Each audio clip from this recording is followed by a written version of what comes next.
Everybody all set for the game as far as COVID protocols and everything? We looking pretty healthy going into the weekend? As of right now, yeah, we'll have everybody active. Not everybody at 100%, but everybody active as of today. Oregon's obviously got a lot of guys that look like they're out or in and out. How do you prep for a team when you don't really even know who's going to be out there for them? Yeah, I mean that's difficult, but those are the times that we're in right now. So, we'll prep for their style of play, their personnel, and then just kind of have to deal with it, as the game progresses. But it's hard, and I haven't really heard too many details. So, but anytime you see a team miss a significant player or two, it's amazing how others step up. So, we'll get our stuff dialed in and make sure our guys have a good, confident plan. And, then we've just got to, like I said, adjust, as we get down there and find out who's on the floor and then throughout the game. Wanted to ask you about Roman Silva. When you went to recruit him, he's a back to the basket, low post guy. You don't see a lot of those guys in today's game. What made you think he would work? Well, we loved his size. We knew that he had really good touch and good hands, which is a great start with bigs. And we had a little bit of a void in the post with size and physicality. So we thought those were going to be two areas, that he could really help. And, give credit to Roman and to the coaches that have been working with him, for developing his, I guess call it arsenal down there. He can go over both shoulders. He's got a good face-up game. He's worked tirelessly with his conditioning, and kudos to our coaches there as well.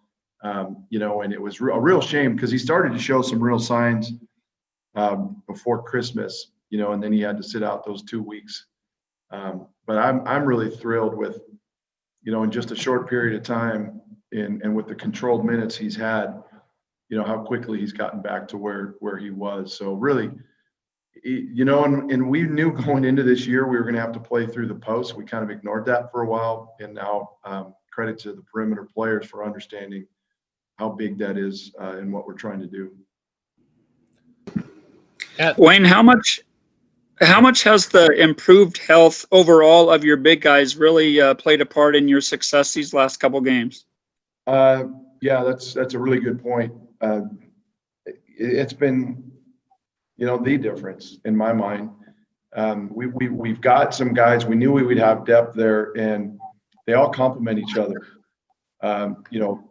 Big Tuck's making strides offensively, but his physicality and defensive presence has been big.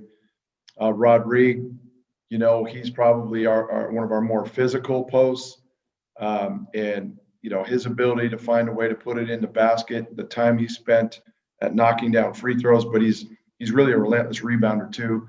Big Roman, we just touched on, and then even Maurice Kalou, who was a little bit of a fish out of water there for a while when we had to play him at the 5 because those other two were out. He's really developed his toughness. So it's allowed us to be more physical at the rim on both ends. They've really worked hard on hedging and plugging ball screens, which really hurt us early in the year. But just having that full group back, and they're still not 100%, has just made us deeper there. And like I said, more physical. And as they've improved defensively, we've gotten better defensively. When we lost Rodrigue early in the Stanford game and Roman was out, you saw what happened. It basically was a layup drill for Stanford. So big keys, having those guys back and what it allows us to do on both ends. Do you recall how you discovered Roman? Yeah, Coach Thompson, one of his contacts down in Southern California.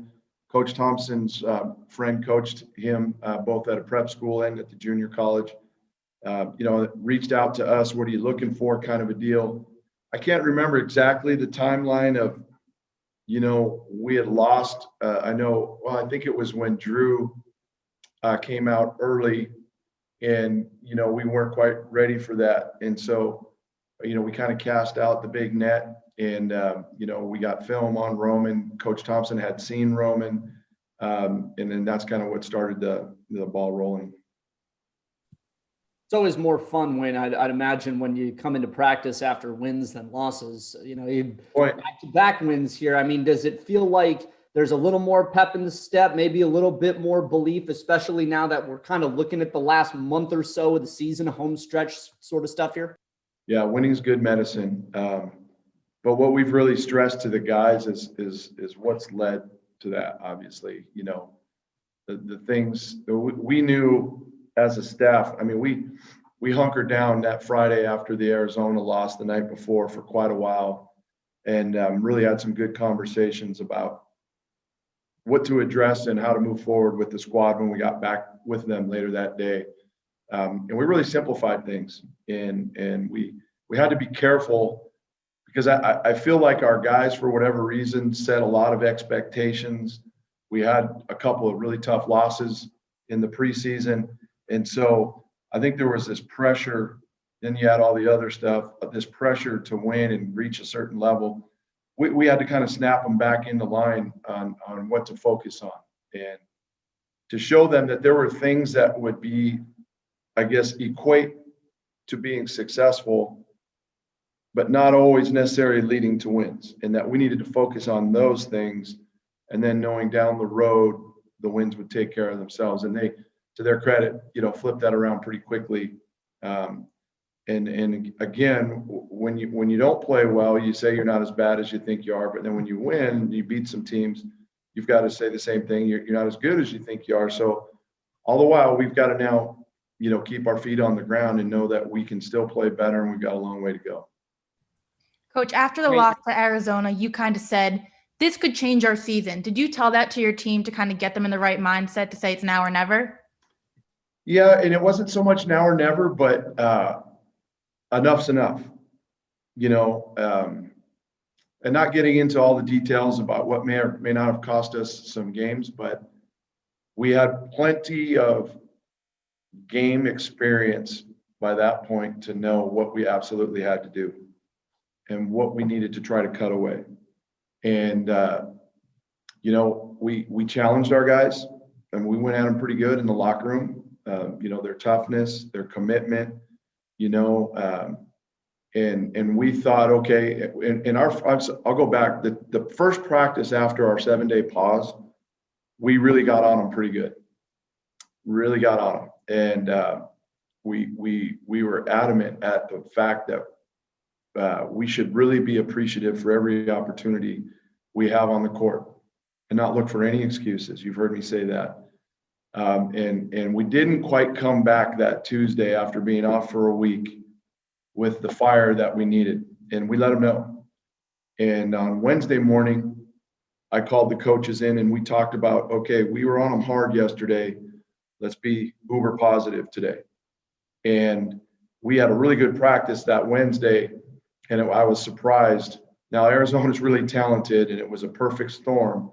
You know, they were coming off a couple of tough games at home. They knew it was the only game that week, and they were hell-bent for leather, and we didn't respond. But we had to, after that game, approach it, you know, pretty methodically and directly, but positively. And the guys really responded to it. And, you know, you have a game like that after you've already struggled a little bit, and then, you know, with all the you know, people out there in social media that are, you know, so much brighter than the rest of us, you have a lot of that pressure these guys are feeling. And so you can go either direction. And again, I credit the staff, but the players and the character that they've shown. And that's one thing we always talk about, how, you know, your character's revealed when you have hard times, you know, it's not really necessarily revealed in the good times. And to the guys' credit, they drew the line in the sand and turned things around for us.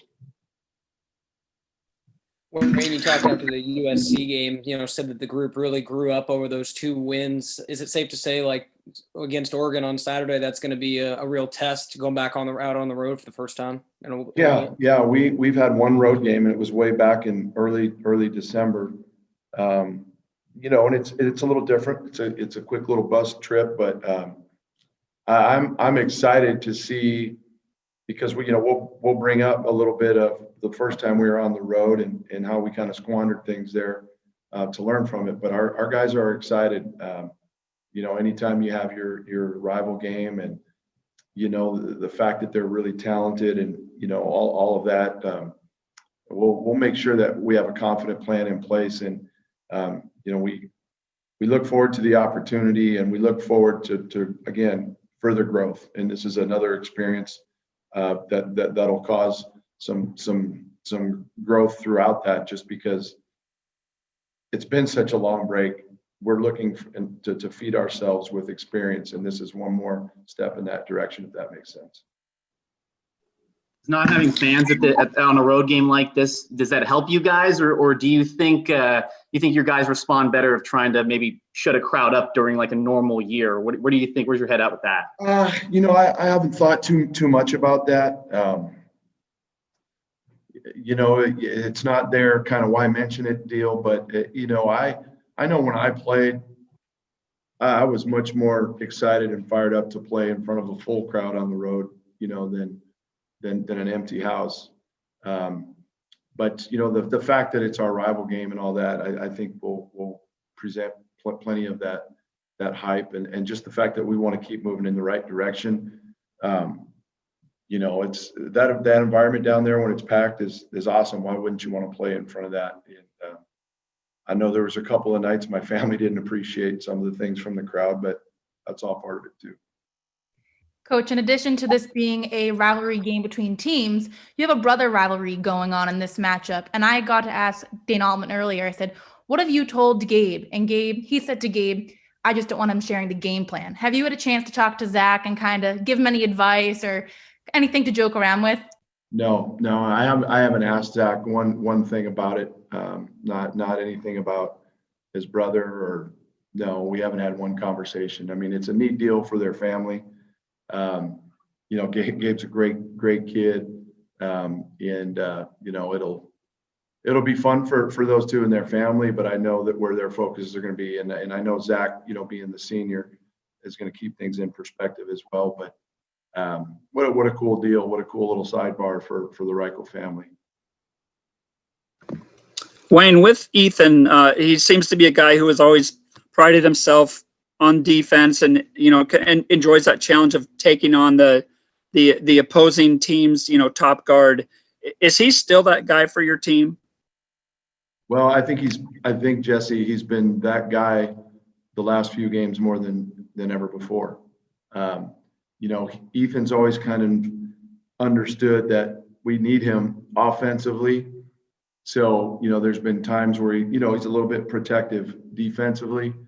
And I'm not saying, that's not necessarily from direction from us or necessarily, his take on it, but it just seems like these last few games, and it started with the second half, I believe, the second half of the Arizona game, he's taken on a whole new challenge to himself of wanting and understanding how key it is to be a stopper and maybe a dominant force defensively as much as offensively. And we always talk especially to our point guards, like when you get to that point and you understand how fun it is to be that force defensively, and then amazingly how it takes pressure off of you offensively, he's really bought into that. I mean, we thought his defense in his last stretch against Arizona was the best we've seen, and then it carried over to Arizona State, to USC, and now it's fun to see how it's filtered to the rest of the guys, young and old. And that's something that, we've been asking for and waiting for. People have asked, what's it going to take to kind of get Ethan playing like we all know he's capable. And really, it wasn't necessarily something he had to do, maybe one little tweak, but as we got guys around him being a little bit more consistent offensively, it's freed him up, and it's fun to see just how much he's grown, this season, but more importantly, the last few weeks. And you're going to see a different side of him moving forward, and he's really shown some growth. That's all I can say. And I'm super happy for him, and obviously it's got a big hand, in the outcome of our games. To that point, Wayne, about the leadership, it's always hard year over year when you're replacing leaders who have been leaders for a couple of years and big minute contributors like Trace and Stevie were. Do you think that early in the first half of this year, maybe some of it was about finding the leaders in this team and getting them to not only accept but step into those roles, or has that been there? It's just needed to maybe manifest itself. No, I think it's a combination. We were looking for it, and a lot of times it's hard to develop leadership if all the players ever hear the coach's voices, and so we made several points early on in the year to be much more quiet in practice in certain drills and when we were going up and down, to get them to try to give more of themselves. And all the while you're doing it with, a bunch of new guys and a bunch of young guys. So it was inconsistent. And sometimes you've got older guys that want to lead and they think it's falling on deaf ears, or like I know one of our guys, we wanted to be more of a leader early on, said, I'm not playing very well myself. I don't feel like I can lead. And like, no, that's not the way to think. We need your leadership. Don't worry about what you're doing. It's more about what you're giving to your teammates. And Ethan's a guy that, he was behind, Stevie and Trace and Drew, and I think he had to learn how to step out of his comfort zone, much like he's done, with his defensive focus and effort. Leadership wise, he's always kind of a walk you to the corner, put your arm around him, or he'll put his arm around you and kind of give you some advice. But we needed him to be more vocal. I've told him, don't be afraid to grab a guy by the jersey and try to wake him up, if he's not going hard or if he's not getting where he needs to defensively. And he's such a great kid, he wasn't comfortable doing that. Then you throw that, we lost a couple games we didn't feel we had any right losing. So some doubt creeps in. So it was all part of the process. Then you look at everything else that's going on. And I know the way they responded, the last handful of days, and more than that, but seeing by buying in and trying to do what we've been asking them to do more consistently, what it would lead to, I think is really what the biggest shot in the arm is going to be moving forward. Wayne, one more thing about Roman. I maybe you don't agree with this, I don't know, but you don't see a lot of 7-footers that play pretty much a low post game these days. If you can get him going, is that a kind of an advantage for you in that teams don't have a lot of teams don't do that a lot, and it's something else they have to defend that they're not used to seeing? Well, first off, I pretty much agree with everything you say, Nick. You know that. Yeah, sure. No, you're right. And I think if you think back, we've said in years past and even the beginning of this year, we haven't had that low post presence. And I know the game's changed and all that, but we've got to play the way we play. And with what we had on the perimeter and the fact that we knew teams were really going to try to load up on Ethan, much like they did Trace, we've got to be able to throw it in there and get results to make that defense compact a little bit. And Roman's really helped because he's not only going to get a good shot up and shoot a good percentage or get fouled, but he can pass out of there too. And I think a lot of guys, when you tell them you want to play in the post, they think, oh, I don't want to wrestle with all those big, strong guys and try to get shots up. I can get shots up out here with a lot more freedom. Well, it's not necessarily to get shots up, but it's to get that defense to turn their heads, to dig in there, and then use passing ability to come inside out where you get high percentage shots. Takes some guys a while to figure that out, but Roman is really going to help us there moving forward. And as he continues to get back into shape, he's, I think, only going to give us more and more minutes of that. And then also what it's doing to guys like De'Aaron, Rodrigue, even Maurice, his last post move against USC was big time, and we're struggling to find a way to get him confident attacking the basket because he's, so good at finishing down there and not taking it away from the basket. They're starting to see the results, from what Roman's been doing, and so now they're starting to feed off it a little bit. And as he continues to improve, and then he spreads that to the other guys, it just gives us more weapons down there. You guys are 7-5, kind of going into the backstretch here of the conference schedule. You got, it's a big 3-game slate coming up, and you've had 3 games that have been postponed. I mean, if there's a stretch run where you guys, are talking about flirting with an NCAA tournament berth, I mean, is there any discussion with the Pac-12 about rescheduling some of those earlier postponed games? I know there's, discussions for the women's basketball side of doing the week after the conference tournament and putting some rescheduled games there. On the men's side, have you guys had any of those talks, especially if, a team like yourselves finds themselves on the bubble and maybe needs 1 or 2 or 3 of those games to really make a case? Well, I think we're not talking that far down the road, but as far as trying to get our games in, we have rescheduled Colorado and Utah. I don't think it's official, so we can't announce it. And so that would catch us up. Then we'd be caught up. Barring nothing happening from this point forward. It's not ideal when we're in the middle of a gauntlet right now. We knew back in November when we looked at this span of games, it was really going to be tough. And then we moved USC from December 19th to the other day. This is a tough stretch for us. We've got the game on Saturday, then we're at the LA's. And it's a tough stretch for us. Then you come home, you got some tough ones. Now you get into February and you're talking about having a couple of weeks where you got to throw in 3 games to make up. But we've just got to kind of take that attitude that this is a crazy year. It's a crazy year. We can't complain about it. We can't look for any excuses. We'll just take them as they come. And I was talking with Zach Lassiter, who's our sports supervisor, administrator, and working with the Pac-12 on when we're rescheduling. We just kind of looked at each other and laughed and said, you can't stress about it. They're going to plug the games in wherever they feel they can, where it makes sense. And we got to take them as they come. And we can't ever show any frustration, or our guys are going to see that. It's just like, hey, we're happy to be getting them in. We hope we get them in. Again, I think the medical and training staff's done an unbelievable job to make it as safe and healthy as possible. And quite frankly, that's why we're catching some of these things, because of the protocols that are in place. So let's take advantage of every opportunity, and let's hope at the end of it, we're standing where we need to stand.